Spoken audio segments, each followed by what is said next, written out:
Boring, walang magawa, paulit-ulit o pare-pareho na lamang ang ginagawa sa bahay.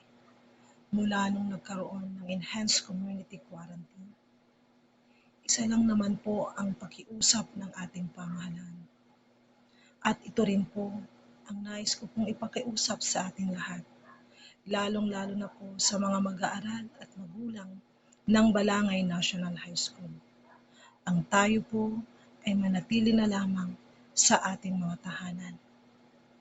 Ito po ang isa sa pinakamainam na paraan upang tayo ay makatulong sa ating pamahalaan. Alam ba natin kung ano ang tunay na nangyayari sa ating bansa at sa buong mundo? Ito ay dahil sa coronavirus o COVID-19, isang virus na nakakamatay. Maraming buhay na ang kinitil ng virus na ito.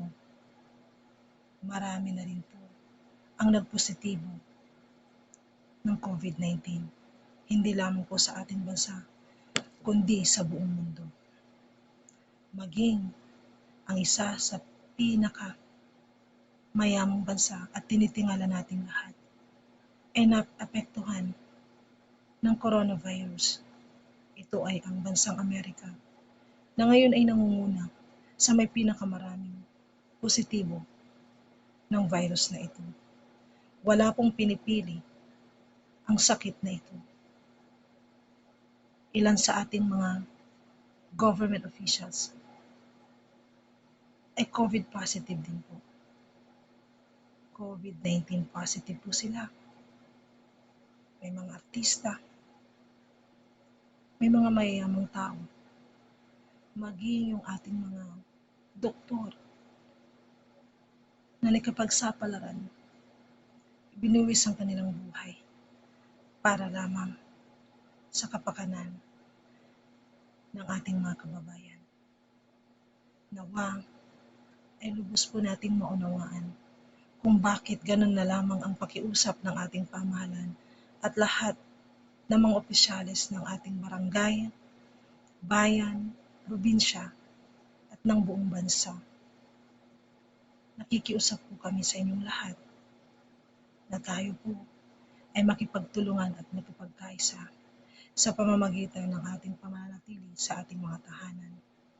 Sa paraang ito ay mababawasan po ang pagdami ng mga taong maapektuhan ng COVID-19. At sa di kalaunan, titigil na po ang coronavirus na ito sa grasya at habag ng ating poong may kapal. Sama-sama po tayo na manalangin, hilingin na nawa matapos na ang suliraning ito ng buong mundo. Ngunit siya lamang po, ang ating po lamang poong may kapal, ang nakakaalam kung hanggang kailan. Kaya marapat lamang na gawin po natin ang ating tungkulin bilang isang mamamayan, bilang isang individual.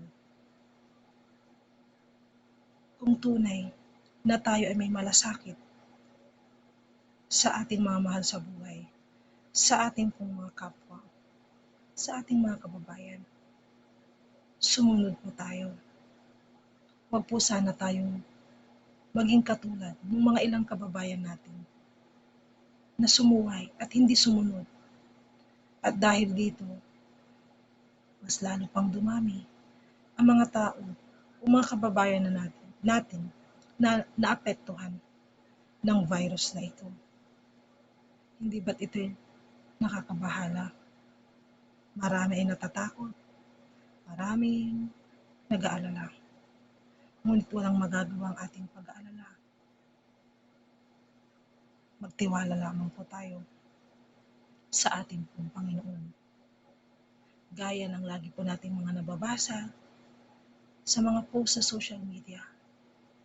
Karamihan dito ay mga kahilingan, mga panalangin, mga pakiusap na sana ay makipagtulungan tayo at makipagkaisa sa ating pong gobyerno. Mismo ang ating Pangulo na ay nakikiusap sa ating lahat na tayo ay manatili sa ating mga tahanan. Nababasa po natin ang mga katagang stay at home, save lives. Nawa ay maging makatotohanan ito sa ating lahat. Pwede po nating maging makabuluhan ang ating pananatili sa ating mga tahanan. Sa inyo ng mga mag-aaral, ito ay isang pagkakataon na makapiling ninyo ang inyong mga mahal sa buhay, mga magulang, mga kapatid. Ito rin ay pagkakataon upang kayo ay mag-aral ng mabuti, magbalik-aral sa mga leksyon na itinuro sa atin ng ating mga guro. May mga paraan upang maging makabuluhan ang ating pananatili sa ating mga tahanan. Kaya sana po, sumunod lamang po tayo upang hindi na po kumalat ang virus na ito. At sa di kalaunan, titigil na po ito sa grasya at habag ng ating puong may kapal. Sama-sama po tayong manalangin at lumapit po sa Kanya. Ito po ay isa sa mga binigay sa atin na pagkakataon na muli ay lumapit sa ating pong manlilikha. Meron po siyang layunin kung bakit nangyayari ang lahat ng ito sa ating bansa at sa buong mundo. Magtiwala at manampalataya lamang po tayo sa Kanya at gawin po natin yung ating bahagi bilang Kanyang nilikha. This shall come to pass, and soon the COVID-19 will come to an end with the grace and mercy of our Lord Jesus Christ. Joyce V. Arce po, punong guro ng Balangay National High School, Orbistondo, Pangasinan.